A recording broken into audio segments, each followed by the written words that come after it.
Hello, everybody. This is Patrick Hebert from Freedom Lovers Life podcast number. We never can remember what exactly number we're at, but been doing a few now, and I have a very special guest this morning, Alex Martynov, who is currently in Prague. I guess you're based out of Prague, and that's where we met last year, I think it was. So I'll let Alex explain a little bit about who he is and what he does, as he'll do a better job than I do. So go ahead, Alex. Well, hi, Patrick. Hello, everybody. I have a very untypical job. I'm a coach, and I help people. In a way, I help people think, which is kind of a cheesy way to describe what I do. But what I often notice is that smart people have very also smart way for self-deception. And kind of what I help people is to try to find different ways to think. And typically when people work with me, they tend to say is that, like, when I think on my own, I kind of feel stuck. But when I think with you, what I consider impossible become possible. Or kind of when I hit the wall, I tend to go away out of it. But kind of when I'm with you, it seems like more possible, and I can consider new projects that were not seems like possible before. It's kind of short way to describe. Yeah, no, interesting. I think one of the things that intrigued me when you and I were talking about doing this podcast was, well, we create these Veritas Villages around Latin America, and most of the people that move to them are expats from Europe, North America, Australia. So it's not just a new way of kind of freedom-oriented life, but it's moving into a different culture. I mean, you're surrounded by the Latin American culture, which is quite different for most people. I mean, it can be very frustrating. I'll be honest. It's a beautiful culture. Everything moves slower, right? And that can be wonderful. My background is in the software, .com rat race of Silicon Valley, and so that was a totally different life than living down here. As you can see, in Panama City right now. This is where our headquarters are. But the change in culture, there's lots of things. My wife is from Ecuador, and she describes a lot of things this way too, in terms of, me being originally Canadian and marrying a Ecuadorian Latina, we have totally different way of being brought up and everything. So curious what you think about, how your coaching can kind of help maybe, like I said, the reason it really intrigued me is for people, let's say they move to our Veritas Village, Coronado here in Panama, or Playa Pacifica in Nicaragua, what kind of things do you think that would help, with having coaching on that? Yeah, that's an interesting question, because like what actually I brought to the Free Cities conference last year is I had to talk about the liberty inside of us, and kind of being a long-time libertarian, I tend to think about liberty and freedom a lot, and kind of these are very big existential questions. But also what I'm noticing is that sometimes we focus so much on the oppression that exists in the world, so that we tend to focus on those things, but not really question what we really want. And then it becomes that kind of we are dealing with life in a reactive way. It's kind of obviously we want to resist those oppressions, rightfully so, but also we tend to forget to spend some time on dreaming, on thinking really what's important for us. And being expat myself, I know what it is to kind of be in a new environment, where again, you notice things that maybe are not necessarily habitual for you. You want to do them in a different way. So that kind of, you tend to be reactive. And then we don't have that much time to spend kind of with what's meaningful for us. And typically what I do is that we create kind of time and setting where we can think about the questions that people don't tend to think about. So obviously, sometimes it's about skills development. So I work with a lot of leaders, and my background is in tech as well.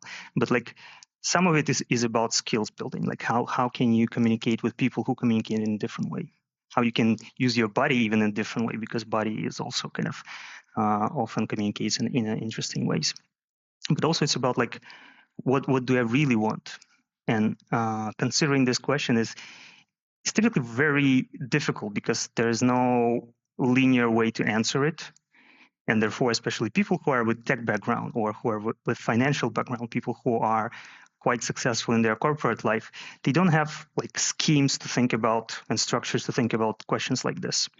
And they need time, they need focus to kind of process those type of questions. So that's typically what I offer to my clients, to think about those questions, to think in a non-linear way.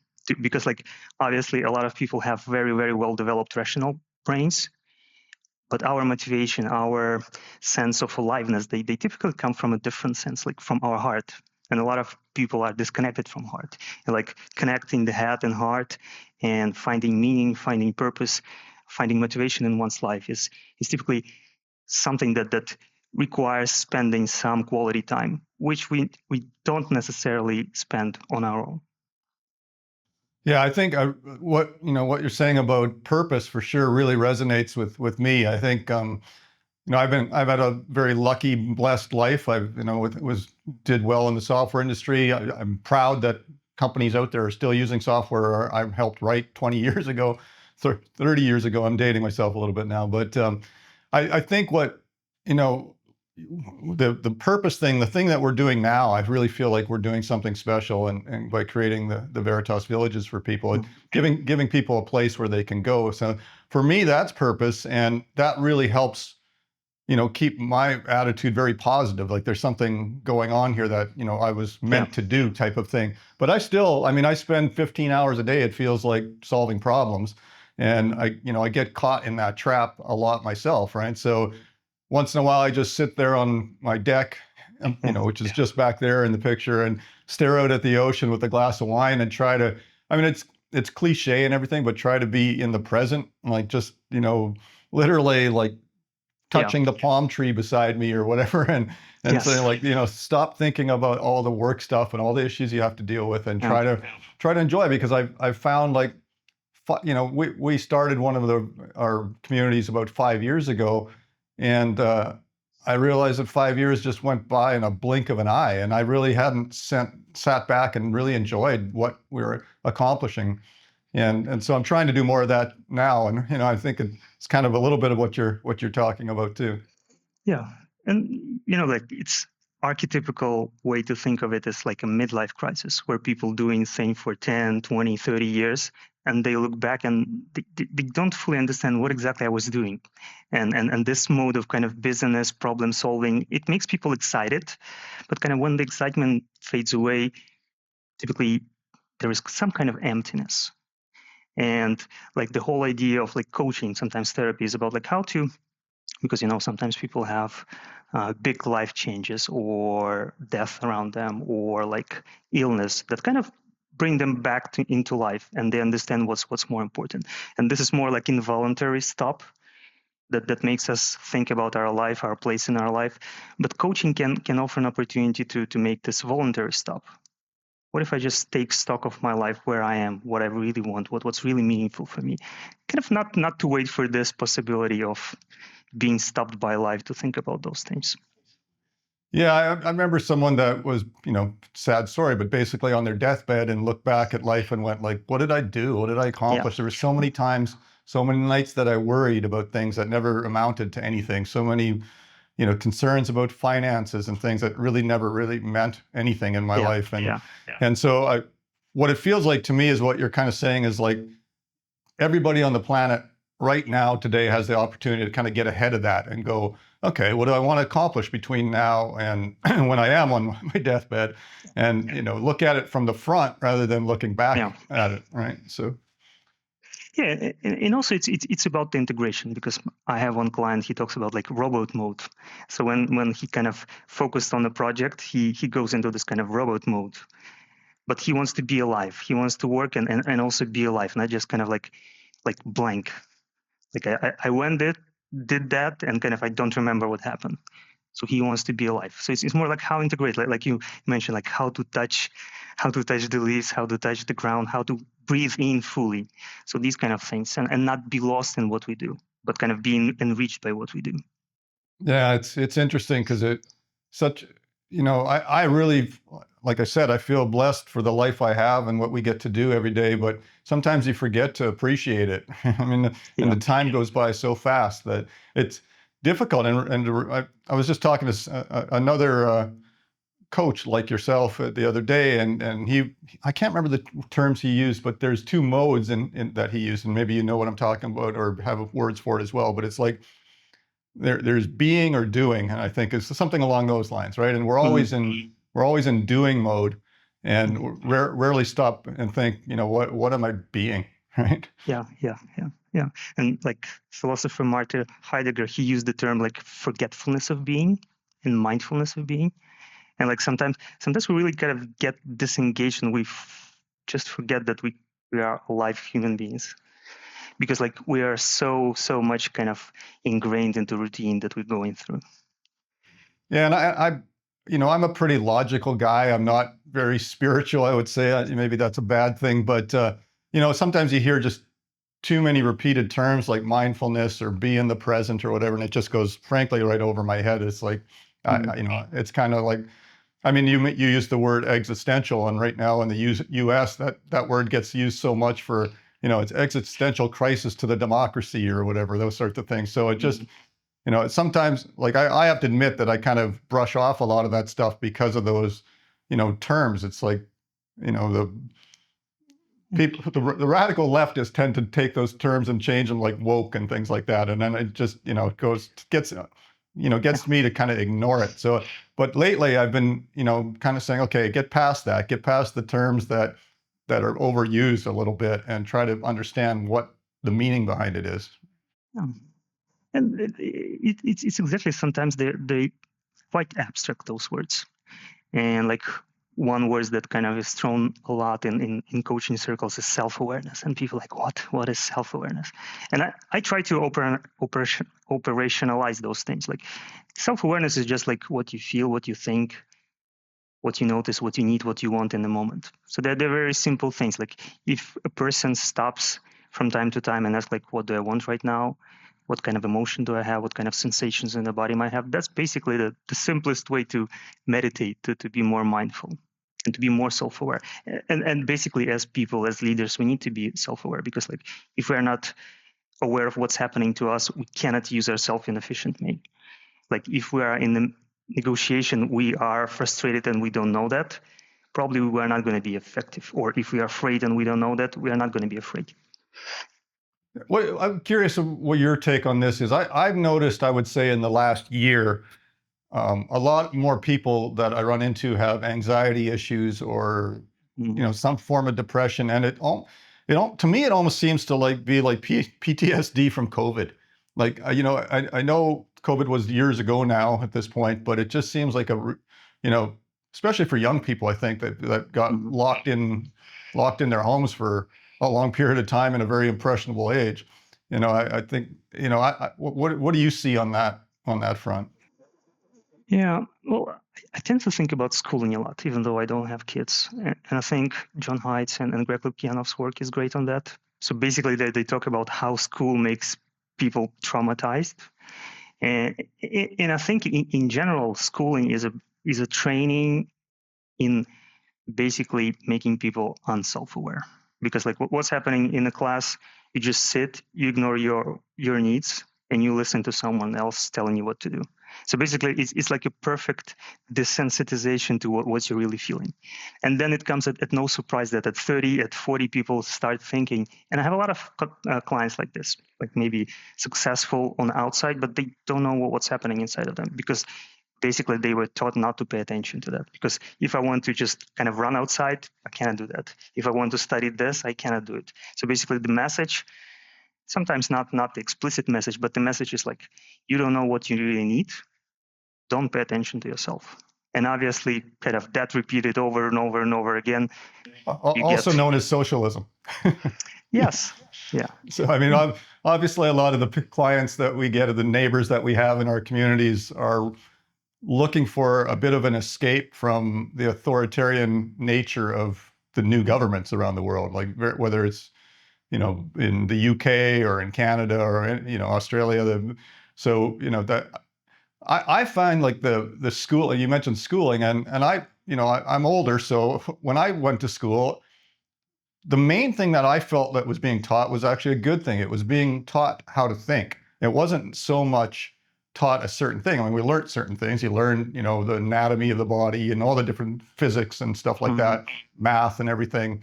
But I remember my one math teacher, it was like in the 10th grade or something like that. Just, we were asking like, why do I need to learn algebra or whatever? And it's like, you probably never use it, but it trains your mind to think critically, and it trains your mind to think logically and things. So you're going to go into your English class next, and you're going to have or philosophy or whatever, and you're going to have a different type of thinking, but we're working on all the parts of your brain. And it doesn't so much matter about one specific thing, whether you remember how an algebraic formula works. It's that you were able to practice that in your brain. And so nowadays, I think the schools have just gone, to more I mean, I know it sounds conspiracy theorist, but the universities in North America just seem very, authoritarian, mind numbing, just, very listen to me and don't think kind of thing. Yeah. And people need, or states need, obedient citizens.